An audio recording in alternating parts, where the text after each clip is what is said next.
Oh, wow. Okay, that's cool. Okay. So we are broadcasting live now. So there we go. Good then. Well, my first question is there are four functions of management. There's planning, leading, controlling, and organizing. How would you implement these kind of functions when you manage? Or which of these do you implement more of? I think you always have to have all of them. So planning, generally I plan the month before and I have to understand how much inventory I need. I need to know, scheduling, make sure I have everybody. I need to, kind of visualize what success looks like and make sure that people are on track. So planning is not just planning, day one and then saying, okay, well, let's see where this goes. It's then following through. So that gets into implementation side. So um, essentially, like implementing is then saying, okay, well, here's my idea. How does it actually work? What does it look like? What's kind of the next steps? And if people are struggling, then what can I do to help them achieve success? Because success for the employees is success for me as well. So as I'm going through, I have to be looking at metrics and saying, you know, we're a quarter of the way through the month, or a week through the month, we're 2 weeks, we're 3, 4 weeks. Are people where they need to be? Do they need to be ahead of where they are? Have they fallen behind, or are they already ahead? Great, then we can revise things up or see, what's going well, what isn't going well. Okay. So covered two. What were the other two? Uh, Controlling and organizing? Controlling. I think one of the things that I think anybody who's in any way successful in managing has to understand that there's certain things you can control, certain things you can't. And so you actually have to look at, if I'm going to try to control everything, I'm never going to make it. So there are certain things that I need to say, this is on my plate, this is for me to do. And then I have to have the right management, the right people in place, both management and staff, to say, I need to make sure X, Y, and Z happens. So if there's, let's say, 10 things to do and I could do 4 things, I need to be able to delegate the other 6. So there's also times, that's one difficult thing that a lot of people, when they're moving into a management role, to realize is, what things should I be doing and what things should I be delegating. So if I can do something, 100%, and somebody else can do it at, say, 60 or 70%, I got to give them the opportunity so that they can grow, learn, and be successful themselves, and then I can carry it the rest of the way and help them fix it so that the next time around, maybe I can dedicate, instead of an hour, maybe it's a half hour, because that other person's able to do the thing that they weren't able to do before. So it's partly developing people as well as, clearing up your plate to do the most important things.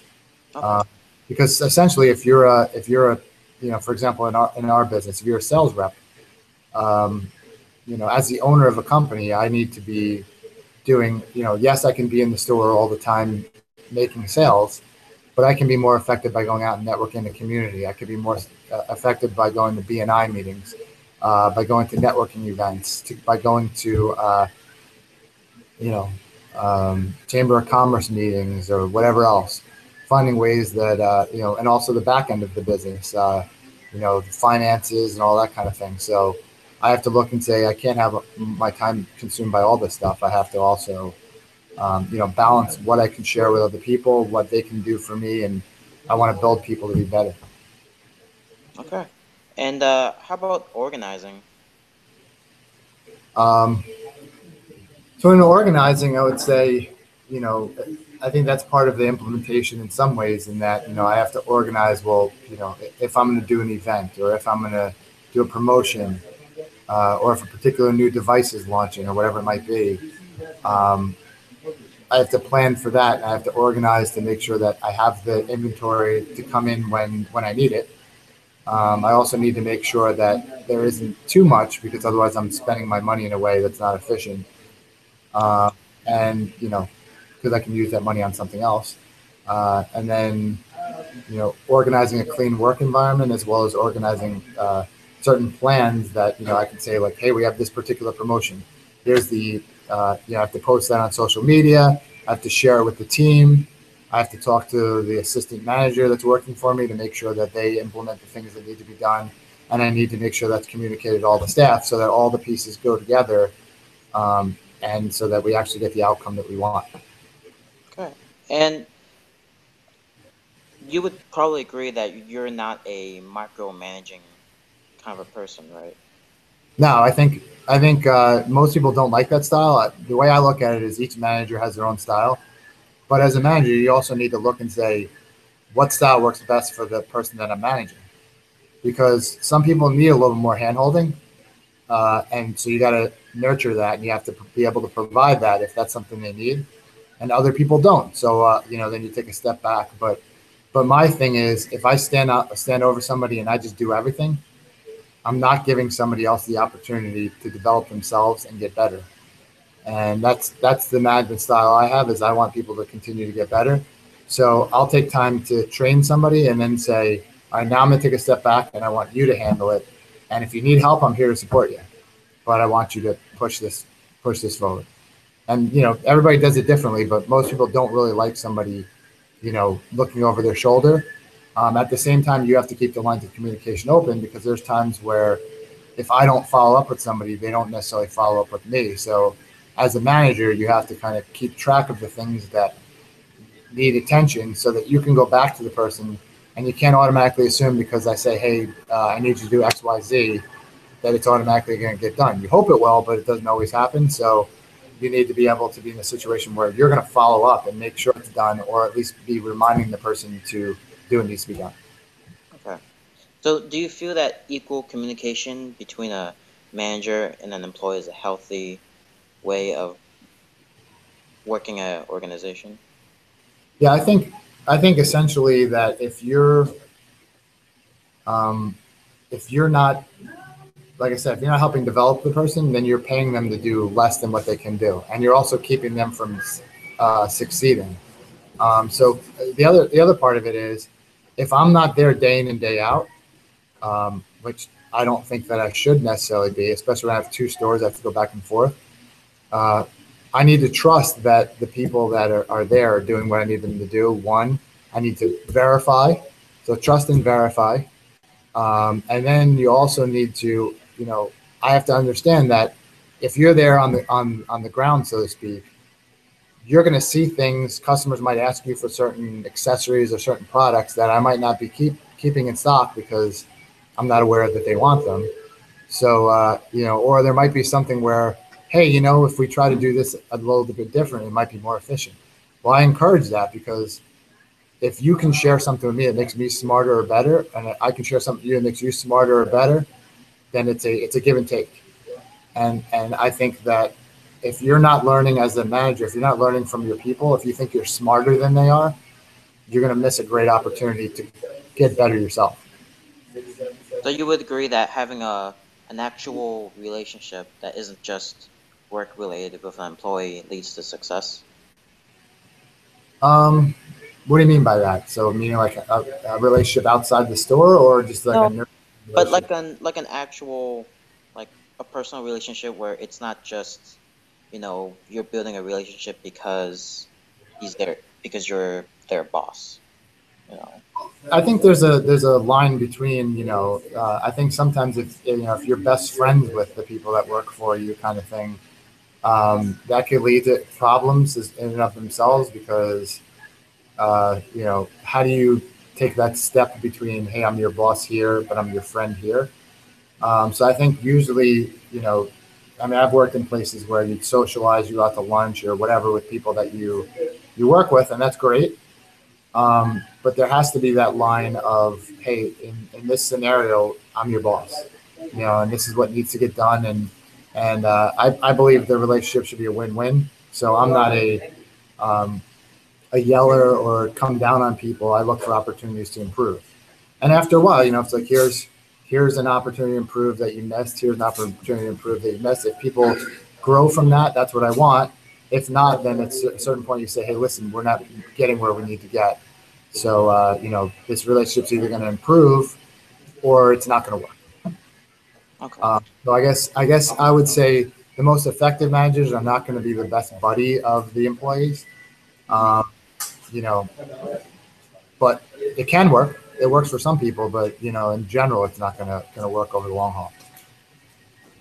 So do you feel that standards and an implementation of regulations are crucial in an organization, and would you follow it through it, even if it means that perhaps it is unethical in a certain situation? So rules and I would say you're saying rules and such. I mean, we have the store procedures as well as the handbook, and I share that with everybody. It's kind of a living document because if a new scenario comes out that hey, we need to cover this or this, it's not to punish people, but it's to give people a roadmap of here's where you are, here's where you have to go. In this scenario, you're going to have X, Y, and Z, and I expect you to handle it this way. There sometimes things can be modified if it doesn't work, but you need to give people that map to get from point A to point B. I think it's people's development is kind of twofold. One, you have to communicate to the employee, this is what success looks like. This is what you need to be successful. And then people that don't have someone that does that, and even people that do, they need to go back and say, hey, listen, I'm doing this, this, this, and this. Am I doing what you need? So you need to take control of your own career to make sure that you're moving it forward.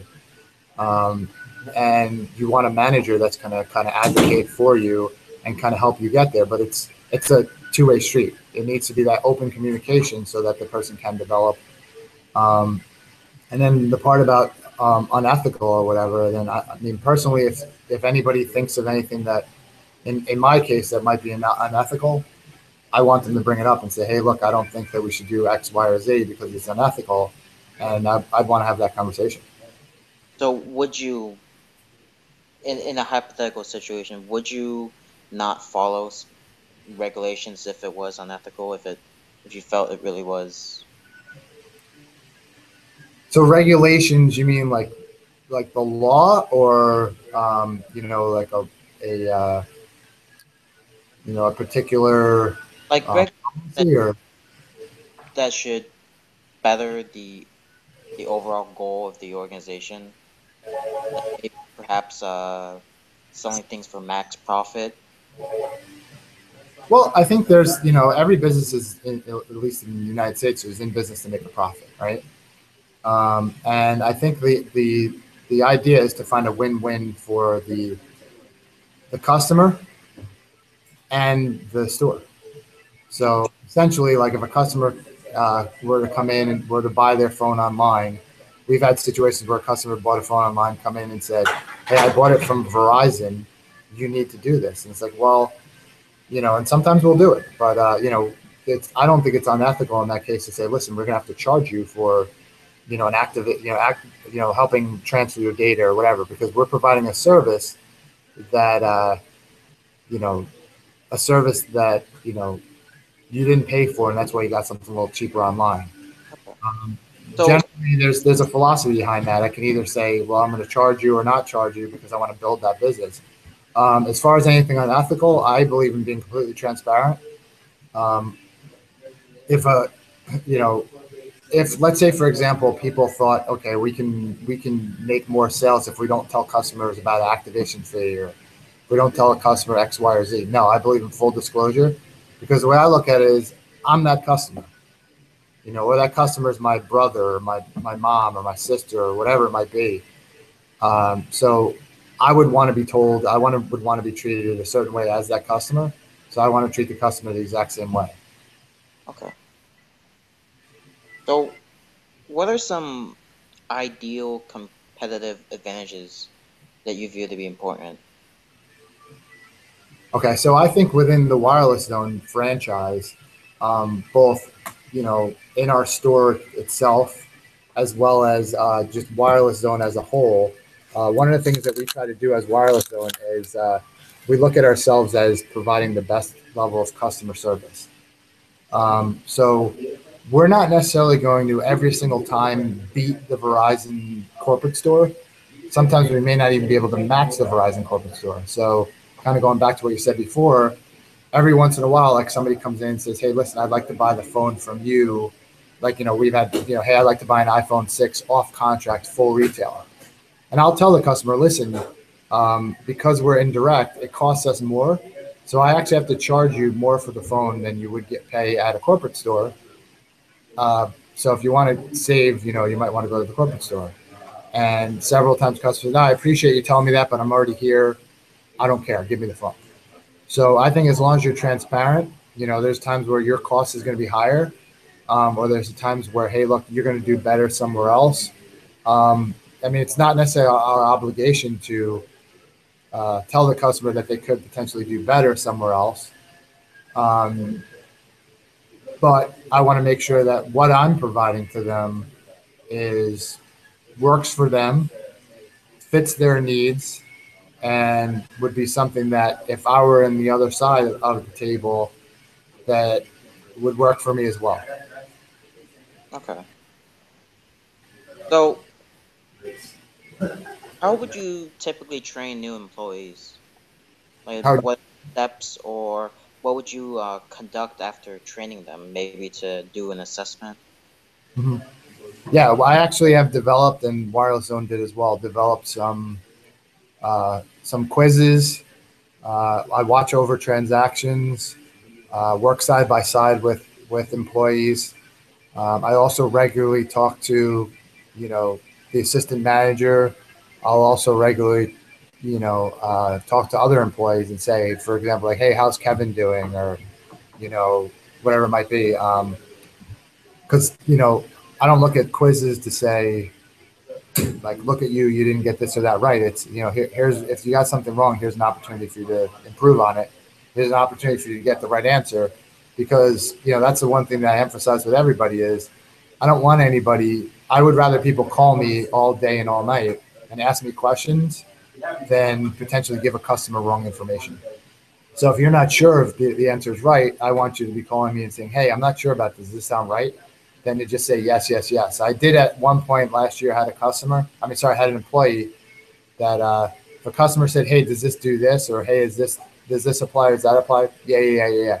Or, whatever he could do to make the sale, and he's no longer with us. So for example, he one time told somebody, oh yeah, don't worry, you can upgrade your phone, you'll still keep your unlimited data.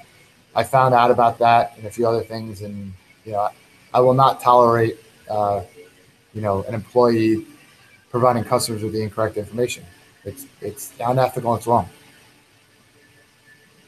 Okay. Do you strive for long-term or short-term goals? Both. I mean, there's with anything you do.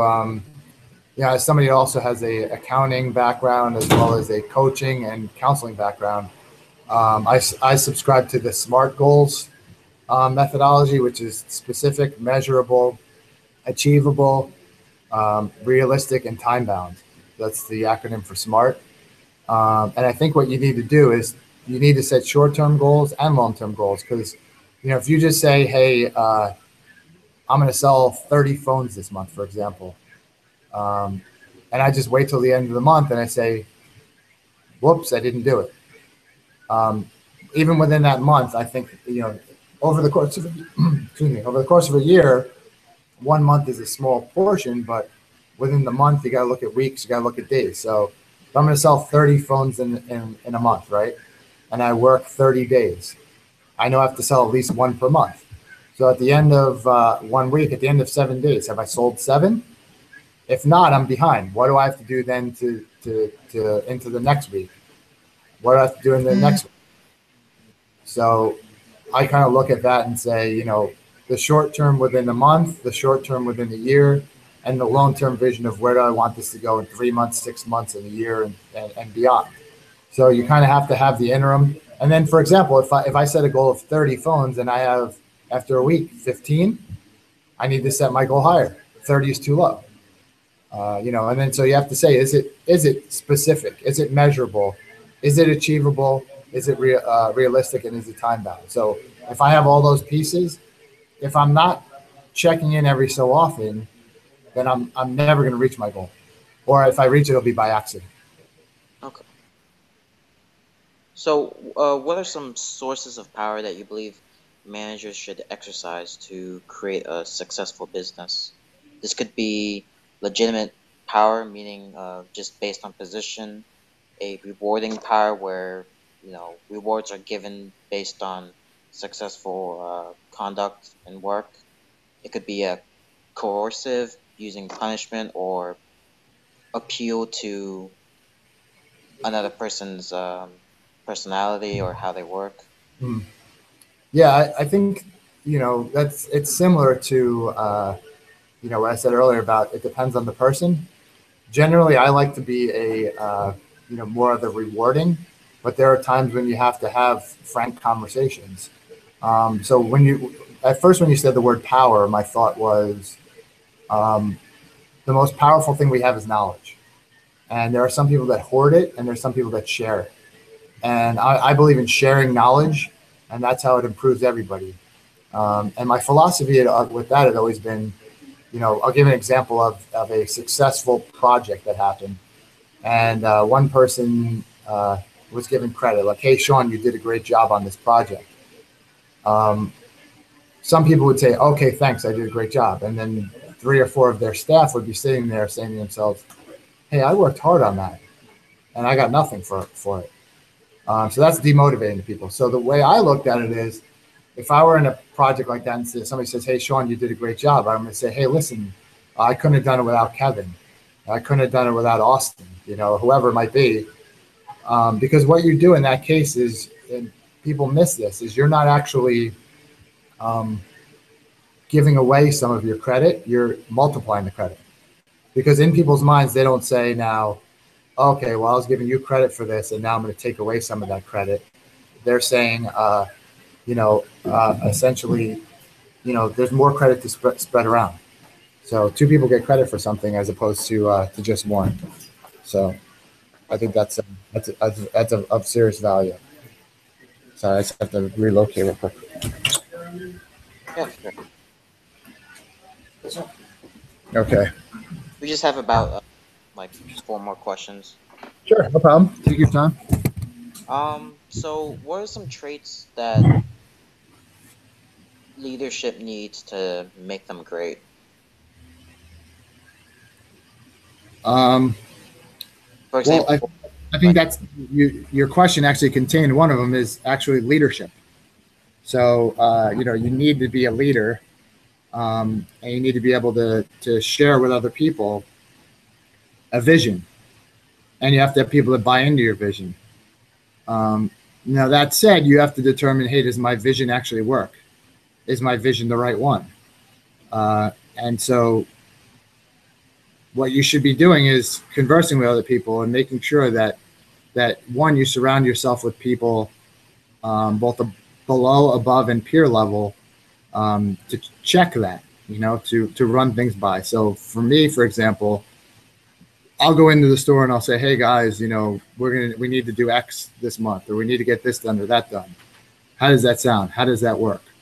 Does that look good to you? All right, great. I'm going to check in with you on this day or that day.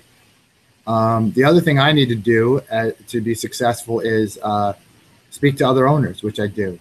Our franchisor provides weekly owners calls, as well as other developmental calls and discussions and online training. I need books. I need to keep reading on how to be a better salesman, how to be a better manager. So it's just continuing to learn, continuing to interact with others. And to me, the most important thing, if you had to say it in one word, is communication. 2 words would be communication and education. But for you yourself, would you, something like self-confidence and integrity, things like that, you would agree is something, traits that are needed?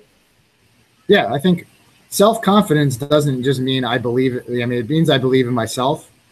But I think self-confidence also means the ability to accept constructive criticism. To me, if I've gotten reviews in the past and my bosses would say, you did a great job. Okay, I appreciate that. How can I get better? So I think there's a combination of, unquestionably, integrity is the number one most important thing. I mean, if you can't lay your head down at night and feel confident and comfortable that, hey, I've done the right thing by the others around me, then you have deeper issues. You have deeper things you need to work on. But to me, I want to look look back and see, and I might not see this, but my vision, my goal, and my hope is that one, my business is successful, but two, the people that work for me eventually go on to bigger and better things, whether it be within this organization or if the opportunity isn't here. Nothing makes me more proud than someone that goes on and is going to do something even better. And I had some level of interaction and helping them be the best that they can be. That's really rewarding. Okay. So, do you view yourself as well, I know you basically answered this question, but do you view yourself as an autocratic, democratic, or a laissez-faire leader? And how would you rank them by best form of leadership? Um, it depends on the situation, I would say, but generally, like, I have a vision of the business. I want to, uh, I want to experience and hear other people's suggestions. I want to think through those. I want to determine whether those make sense for the business. Um, I want to help that other person understand, hey, that was great. That's really going to be helpful. I appreciate that. Let's move forward with that and help empower them to be part of carrying that out. Other times it might be, yeah, hey, I like that idea, but that's not going to work. For example, we had a couple people say, I had one of my employers, maybe more than one, say, hey, we have the repair shop, Device Doctor. Why don't we, sell to people, hey, listen, you can give us $10 or whatever the amount is, and it's like a membership, and you could just come in and get your phone fixed for, half price if you're part of this membership. And while that was a great idea, I understood that basically that's defined as insurance. And we're not in the business of selling insurance, and you have to get licensed to do that and stuff like that. So if we actually went down that road, we could get ourselves in a lot of trouble with the state because we're becoming an insurance company, and we're not licensed to be an insurance company. So there's times when people come with ideas and they're great ideas, but they just don't work practically. So, in the end, it's like, I take people's ideas into advisement, but if it doesn't work, it's kind of like I do have the final say. Like another example is music. Well, we like this music. All right, great. Well, I appreciate that, but the music is really for the customers. So, we need, if just because you like a particular type of music, if that's not going to mesh well with what the customers might want to hear, we're going to have to go with what's best for the business and best for the customer. Okay. And the last two questions is very simple, but from 1 through 10, how would you rank your concern for production? Concern for production? Yeah, production. Or like the success of the business. Meaning like how concerned I am about the business being productive, or yeah, the most important things that I think make it productive, or what? I'm not sure I understand the question exactly. Just anything dealing with the production. Okay, so I know in my mind how much money that we need to make per month in order to be successful, in order to make a profit, in order to break even. I also know how many phones or how many units that equates to. I know how many accessories or whatever we might need to sell. So while someone who's an employee might be sitting there saying, okay, I'm getting paid X per hour, and the commission is just is gravy, to me, the commission should be part of, I want people that are hungry and want to earn that commission and more, and make it more and more and more. Why? Because the way that's set up is that the more that you make, the more I make. Unfortunately, as a store owner, as an employee, if you're sitting in the store and no customers come in for the day, you're still making money.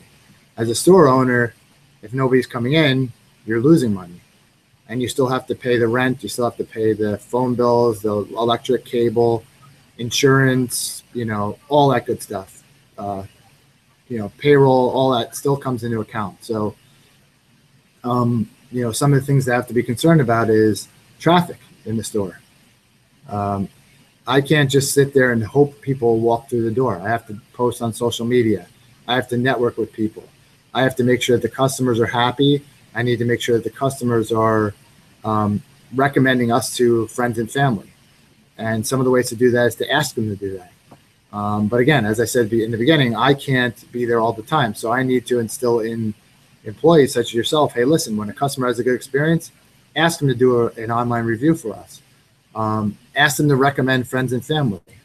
Tell them, hey, look, if you need anything else, we're here for you. And tell others about your positive experience, because the greatest thing in today's day and age is word of mouth.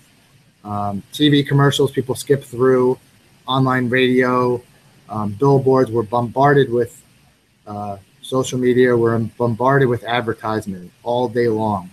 And so a lot of it just becomes numb to our heads. So we have to actually, I think, connect on a personal level. And that's the only way that we're gonna, really build that is through that. Through happy customers, happy employees will, give off that aura and help, make customers happy, and we'll go that extra mile to make the customer happy. And in the end, it's going to be more productive for everybody. But yeah, it's definitely a genuine concern. Every month I worry, if I go, a week or two into the month and things are really slow, I worry about it. No question about it. And then I have to say to myself, well, what other things do I need to do? And what other things can I ask from from the employees? Well, can I offer them additional, incentives? Can I have a conversation, say, here's where you are, here's where you need to be, let's work together to get you where you need to be. There's multiple things that we can do. I believe in being transparent and telling them, hey, listen, I believe in creating a bigger pie, and everybody gets a share of a bigger pie. But the people that are producing are the people that are going to be successful. If things are slow and someone isn't producing, then that we have to have that discussion when that happens. But hopefully that we don't come to that scenario. Okay. Well, that ends it right there. All my questions are answered. So. All right. I mean, that was good. That was good. That was a lot of material that I can write about. So. Fantastic. Well, what I'll do then is I will share the video with you. Okay. And, so I just go to my email and the link to the video would be there? I believe so, but I'll email it to you anyway. Okay. All right, cool. All right, Sounds good. Appreciate everything. Thank you for letting me interview you and everything too. Not a problem, Kevin. Glad to do it. All right then. I guess I'll see you this upcoming Saturday. Yep, sounds good. Okay then. See you later. All right, see you.